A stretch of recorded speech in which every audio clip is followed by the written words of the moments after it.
A debut, a triumphant return, and a win, but certainly not in the way Lightning fans expected against the Buffalo Sabres. Plus, Victor Hedman's injury could be a cause for concern because I'm not sure if the Lightning can compete without their captain.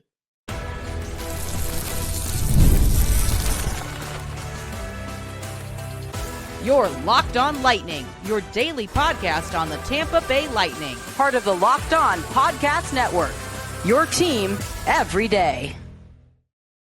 Welcome in for another episode of Locked On Lightning. I'm Josh Sperber, thanking all of you for tuning in and making Locked On Lightning your first listen every day. We're part of the Locked On Podcast Network, your team every day. And if your team is the Tampa Bay Lightning, then this is the show for you. Today's episode is brought to you by FanDuel. Right now, new FanDuel customers can get $150 in bonus bets if your first $5 bet wins. So go to FanDuel.com and place your bets now. Now, if you bet on the Tampa Bay Lightning over the Sabres, you would have won. I don't know how many people would have bet that there'd be 11 goals in this game. Starting in the first period, it really seemed like at the beginning of the game that the Lightning had this thing under control. Nick Paul, with a great move, about 5 minutes in the game, tried to make a centering pass. It was deflected in, but that was just one of those plays. They had Gensel open on the other side of the net. If that puck wasn't deflected away, I think Gensel would have got it. Cirelli would have got it. Both of them it was Gensel or it was Cirelli who was closest to the net. I mean, there was a couple Lightning players right by the net, and that puck was going in regardless. A beautiful move from Paul, ended up in a goal. But then Rasmus Dahlin, who had a goal and an assist, scored 16 seconds later. Darren Radish finished off a flurry of Lightning goals a few seconds after that, making it 2-1. 3 goals scored in minute number 5 of the game. The Lightning took a 2-1 lead. Then Alex Tuch tied it, and then Peyton Krebs gave the Sabres the lead at the end of the period. And everything seemed to be okay in the second. Jake Gensel tied the score. It was 3-2. Victor Hedman still hadn't come back for the Tampa Bay Lightning. And there was definitely some signs that he was missed because Gensel tied it up. And then everything was all right. But then on the power play, no Victor Hedman, ended up with a power play goal for Tage Thompson. Peterka scored another one shortly after that to give the Sabres a 5-3 lead, but then Jake Gensel just took over the game. He had 2 goals in the final 3 minutes of the second period, including a power play marker to make his league-leading 14th power play goal of the season and tied the game at 5. And then quickly into the third period, about 2 minutes in, Nikita Kucherov makes a centering pass. Yanni Gourde tries a shot, ends up at the stick of Oliver Bjorkstrand, and the game-winning goal goes to the newest member of the Tampa Bay Lightning. Gourde, who was also with Bjorkstrand in that Seattle Kraken trade, commented on how good that winning goal felt in his first point for the Tampa Bay Lightning in 4 years. I thought we had a few chances, and that's where I wanted to get around the paint and help create some stuff around the paint in that way. And I'm so excited for Oliver to get that goal. And again, he scored a really good game tonight, and that's one of the swings forward. The Lightning I can't tell you how much more praise I want to heap on Julien Brisebois and the Lightning front office for making this deal, because you get more forward depth for the Lightning, and you get 2 teammates that really like to play with each other. As Julien Brisebois said, the Lightning were looking for players that can contribute to winning right now, but the Lightning can also retain at the end of the season. And when Ollie Bjorkstrand was given the game puck by head coach John Cooper at the end of last night's contest, he only had one thing to say to his teammates: I'm happy to be here. Let's win.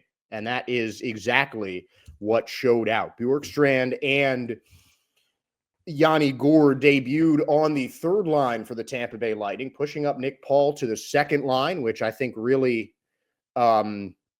was great for Tampa Bay. I really like that Torelli and Hagel line with Connor Geekie in the right wing.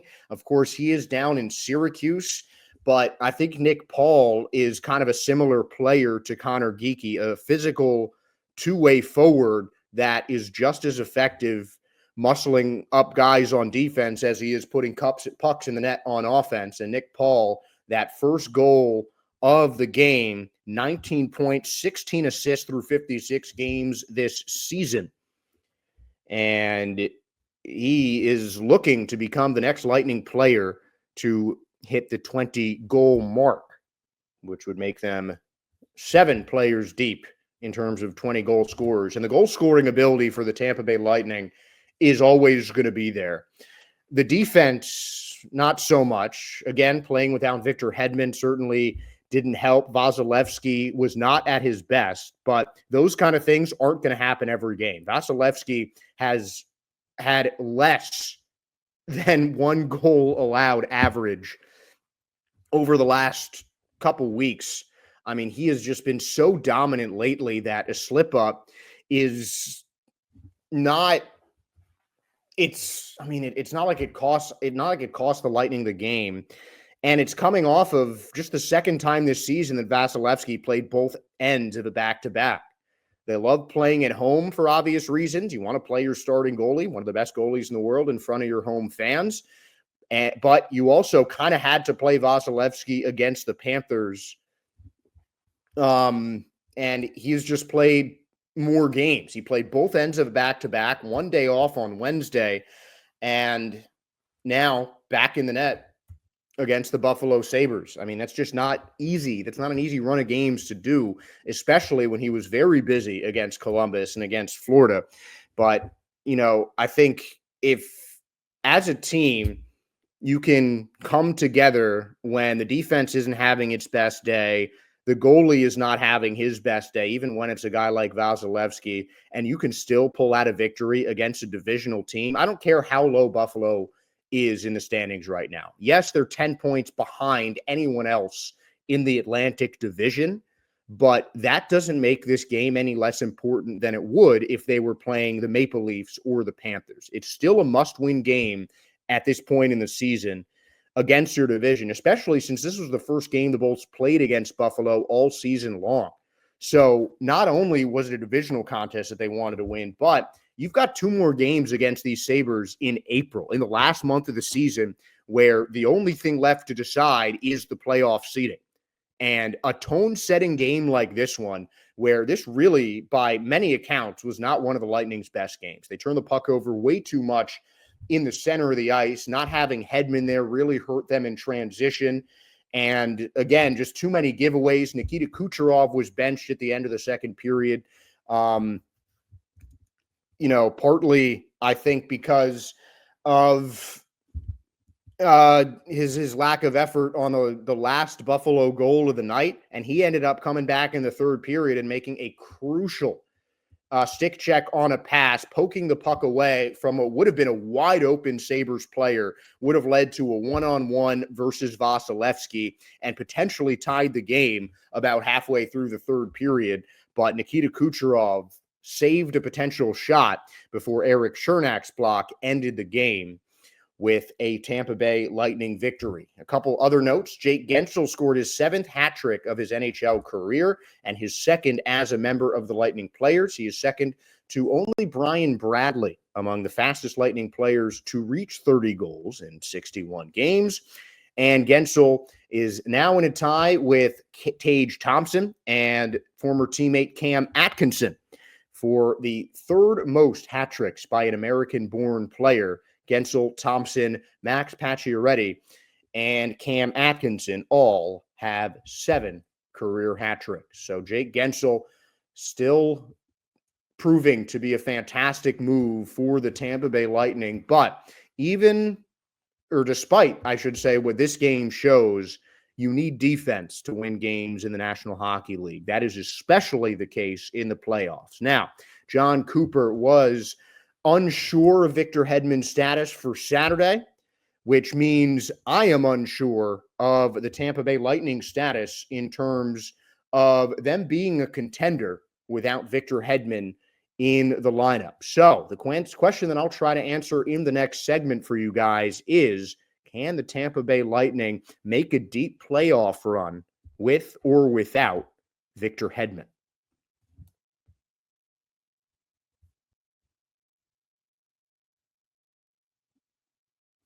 When the game tips off, NBA action is just getting started, and there is no better place to get in on the action than FanDuel, America's #1 sportsbook. With FanDuel, you can place live bets throughout the game, so even if you miss the opening tip-off or want to bet on a third-period comeback, you can stay in the action. And if you're looking for a bigger payout, you can even combine your live bets into a same-game parlay. I love using FanDuel's live betting feature because it keeps every moment of the game exciting. Whether I'm backing the Bolts for a late game rally or picking a player in the NBA to hit a clutch three, I never feel like I miss my chance with my bets. Plus, the FanDuel app is easy to use, and when you win, you get paid instantly. And right now, FanDuel customers that are new to FanDuel can get $150 in bonus bets if your first $5 bet wins. Just visit FanDuel.com to join today. That's FanDuel.com for your shot at $150 in bonus bets. Make every moment more with FanDuel, the official sports betting partner of the NBA. So, the biggest negative of the Lightning's Thursday night win against the Buffalo Sabres was Victor Hedman. Not for his play on the ice, because after 10 minutes in the first period, he did not play on the ice anymore. Hedman lasted 3 shifts, around 3 minutes of ice time as he left the game in the first period with an apparent injury. And as I mentioned in the last segment, John Cooper was unsure of Victor Hedman's status ahead of a key Saturday matchup against the Atlantic Division rival Boston Bruins. It was tough for us to lose him it's tough to lose him anytime, but you lose him 10 minutes in the game, so that was a little stress on us back there. Of course, it happens the game we go 12-6. So, but the boys weathered through it, and hopefully, I don't know, we'll see about Saturday. Well, we echo that sentiment, Coach. Obviously, the Lightning need Victor Hedman in the lineup, and I think that was made abundantly clear in Thursday's game against the Sabres. I mean, you look at just the negative aspects of that win.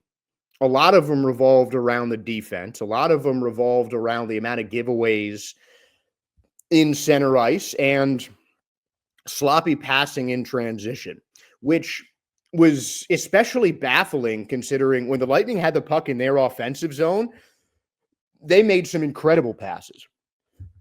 Nikita Kucherov continues to be a passing maestro. Brandon Hagel had a couple of assists, and it was just crisp passes once they got into specific zones. But when it was kind of a 50-50 puck, when the puck was in the center of the ice, it just seems like the Lightning couldn't do anything to keep the puck. That's how the Sabres earned a lot of their breakaways, their transition plays, and ended up getting a whole bunch of their goals in the Lightning's 6-5 victory. Way too many center ice giveaways. And it's that transition play that I feel like Victor Hedman is most helpful in for the Tampa Bay Lightning. I mean, just in general, with Hedman being the captain and as, you know, an incredibly skilled defenseman, I feel like his presence on the ice is enough to raise the Lightning level of play, regardless of the fact that he is an elite defenseman and can play offense incredibly well for a D-man also. I mean, the last game, Hedman had 2 goals against the Blue Jackets. And then less than 10 minutes into this one, he's out of the game for the rest of the period. And, you know, without Hedman's steady hand passing the puck in transition, clearing the puck out of the Lightning zone, and just his presence on defense, whether it's the hits, the checks, you know, his intelligence, his awareness on the ice, just his high hockey IQ that just has him nowhere to be. I mean, you can look at those qualities of Hedman, and frankly, those were the main things missing from the Tampa Bay Lightning while he was out. So while this was definitely a good win for the Tampa Bay Lightning, again, it's not the score line that you want, particularly against a team with a losing record, and that is statistically, by their record, the worst team in your division. You don't want this game to be close. You want to blow out the last place team in your division in front of your home fans. But a win is still a win. And again, the Lightning got this victory with Vasilevsky having an off night and without their captain. Now, that is a great win against the Buffalo Sabres in the regular season. But it becomes very, very different when you look at the playoffs, because I can guarantee you, first off, the Sabres are last place in not just the Atlantic Division, but in the entire Eastern Conference. So a lot needs to happen to put Buffalo in the playoffs. But the teams that the Lightning might be facing in the playoffs, the Lightning likely to be the third seed. So if they're the third seed, as of right now, they'd face the New Jersey Devils. If they're the fourth seed, then they'd face the Carolina Hurricanes. Both, I think, are beatable teams, but without Victor Hedman for those series, I don't think I would pick the Lightning to win that. I mean, this game against Buffalo was just sloppy. And even if Vasilevsky was at his best, this would have been a challenging game for the Lightning because of the amount of takeaways they had, because Victor Hedman is so meaningful in their transition game and in helping the Lightning just simply move the puck up the ice and making stops on defense. I mean, you look at the way the defense was, it was 6 defenders, and it just seemed like they were playing out of sorts without Hedman. There were a lot of times where that defense looked lost, and it didn't seem like that they righted the ship until the Sabres scored their second goal. I mean, that was definitely a nice, resilient moment as a team where the Lightning seemed to kind of just say, all right, enough is enough. We got to put our foot down and win this thing. And they did.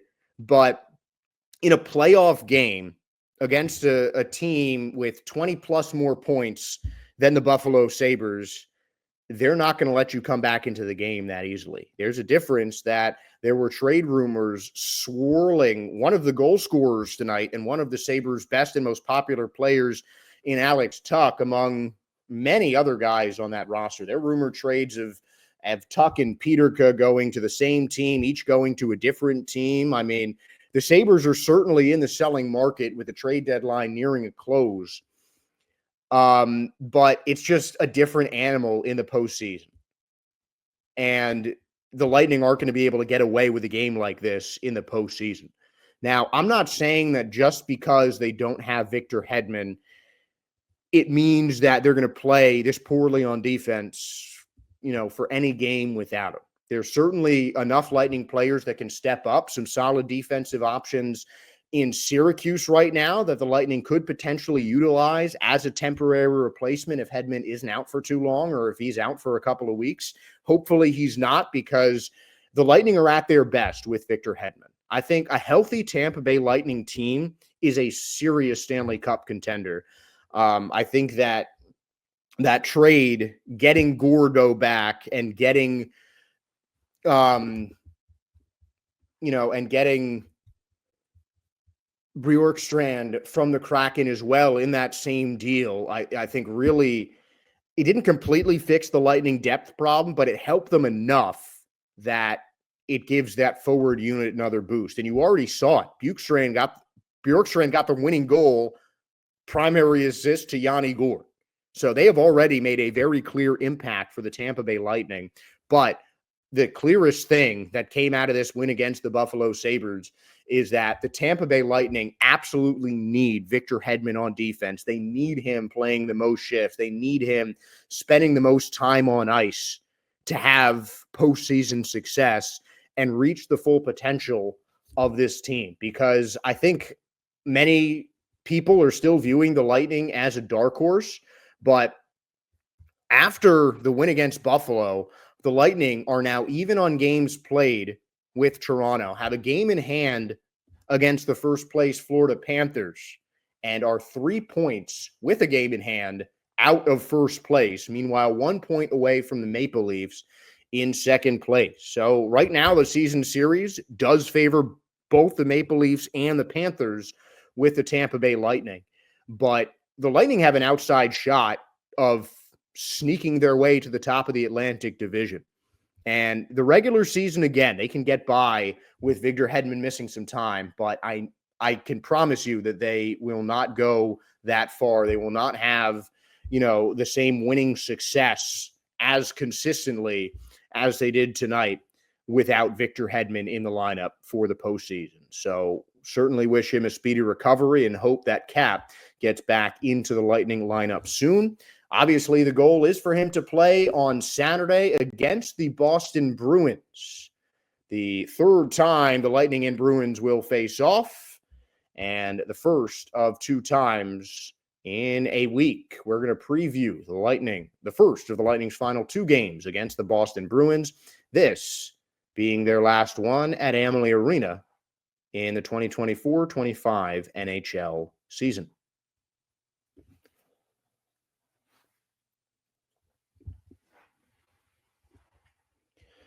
So the Tampa Bay Lightning continue their home win streak. They have now won 2 straight games since that loss against the Florida Panthers, 23-7-2 at home, and they take on the Boston Bruins, which has the second worst road record in the Atlantic Division, as Buffalo has 1 fewer win in 1 fewer game played on the road than the Boston Bruins at 10-17 and 3 overtime losses.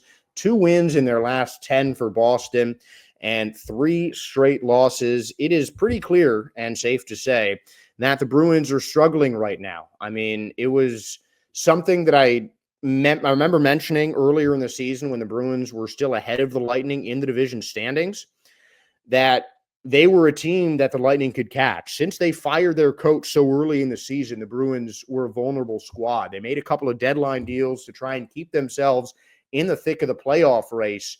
But the fact of the matter is that, especially at this point in the season, the Bruins are on the outside looking in when it comes to a playoff spot and, the top 4 teams in that Atlantic Division. They have 64 points, which is still not too far out. They are separated by just 3 points, with the Senators having 3 games in hand over the Boston Bruins at this point in the season. 28-28 with 8 overtime losses for Boston. And that is obviously something that's concerning for the Bruins. But for the Lightning, it could mean something good because they are coming fresh off of a game that featured a whole lot of lead changes. It was a very back and forth contest, was contentious, competitive the entire time. But the Lightning tightened up and held on for the victory. In close games, especially lately, Boston has not been able to do that. They have won, as I mentioned, just 2 of their last 10 games and 1 of their last 9, with overtime losses against Toronto and Anaheim over that 10-game span, while the Lightning have won everything in regulation except for that 1 loss to the Florida Panthers. 9 wins in their last 10 games. And this is a game that I think the Lightning really need to make a statement that they're here to stay. I think that would definitely be a bit more profound if Victor Hedman is able to come back. Obviously, that's something we'll try and update you on as much as we can, as information hopefully gets released later today or earlier tomorrow before the 3:00 game.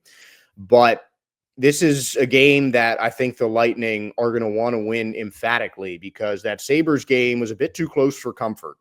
The Lightning were trailing for far too much of that game for a team that has played as well as the Lightning has since the Four Nations break, especially, and just generally in the second half of the season, particularly if you look at the matchup on paper, where the Lightning sit at 78 points, 3rd in the Atlantic Division, while Buffalo, 54 points, last, 8th in the Atlantic Division. It was 76 and 54 at the beginning of the day. But the point is, the Lightning, by just about every metric this season, were a better team than the Sabres, and Buffalo really gave Tampa a run for its money. And the way that Boston is playing right now, I just don't see that kind of fluky bad game that the Lightning just came out of happening again. I genuinely expect this game to be a Lightning blowout because just lately they're playing so much better than the Bruins are. And the Boston Bruins are a very different team than the team that beat the Bolts 6-2 in Boston. And obviously each game is going to be different over the course of a long NHL season and the playoffs as well. So Jake Gensel makes an interesting point about how that struggle of a game could potentially be helpful for the Lightning down the stretch. You got to win games different ways down the stretch in the playoffs. So it's obviously coach might not like it, but whenever you win a game, it's and I think he hit the nail on the head with that one. You know, it was very clear that Cooper was not upset, certainly relieved with the victory, but you could tell that there was still just a little bit of frustration that the Lightnings let the Bruins get that close, because frankly, that's the only way that you can describe it. Or actually, I meant the Sabres, not the Bruins. The last time the Lightning played the Bruins at home, though, was a 4-1 win for Tampa Bay at the beginning of January, which was statistically one of their worst months of the season. And then a week later, they lost in Boston. But again, these are two very different teams than the first 2 weeks in the month of January. The two teams that matched up against each other. Now the Lightning are top 10 in most offensive categories. The only one where the Bruins have an advantage is on the faceoff. And the Lightning, I think, are statistically deceptively good at faceoffs, because in the first period against the Sabres, Buffalo won almost 60% of those faceoffs. And by the end of the game, it was fairly even. And I think for the most part, the Lightning have a slight edge over a 50-50 split with their faceoffs. But if the Bruins are going to win this game, they're going to need to win a whole lot of faceoffs to really control possession against the Tampa Bay Lightning, especially if Hedman can't come back. If the Bruins play good possession hockey and find ways to beat likely Vasilevsky, assuming he's going to be back in goal after the Bolts take Friday off, then they could really make it troublesome for the Tampa Bay Lightning. But again, I think the Lightning are going to be coming back with a chip on their shoulder. And I think they know that they escaped with a win against Buffalo. There were a lot of points in that game where it did not look like the Lightning deserved to be the winners, where it did not look like the Lightning were a better team. They played some sloppy hockey. They gave away too many pucks. But at the end of the day, their offense shone through and helped carry them to victory. And the Bruins, while struggling, are an experienced team. And I don't think that they're going to let the Lightning back in the game so easily if something similar happens like it did in the first two periods against the Buffalo Sabres. But, you know, the Lightning showed that they're a very resilient team, and there have been times where they've missed key players and everyone else has stepped up. Zemgus Girgensons got his first goal of the season when Nikita Kucherov was out against the Canadiens, helped the Lightning continue their winning streak going into the Four Nations break. And, of course, Girgenson's not the only player to step up in that particular game, but I think that's just a shining example of one of the Lightning players who's not always as involved on the offensive side of the puck, making a big impact when the Lightning needed it most without their best player. And they might be without their best defensive player, without their team leader, and without their captain. And that could be a problem against Boston. And frankly, that's the only way I see Boston getting a chance. I just think that the Lightning have just been playing such better hockey than the Bruins.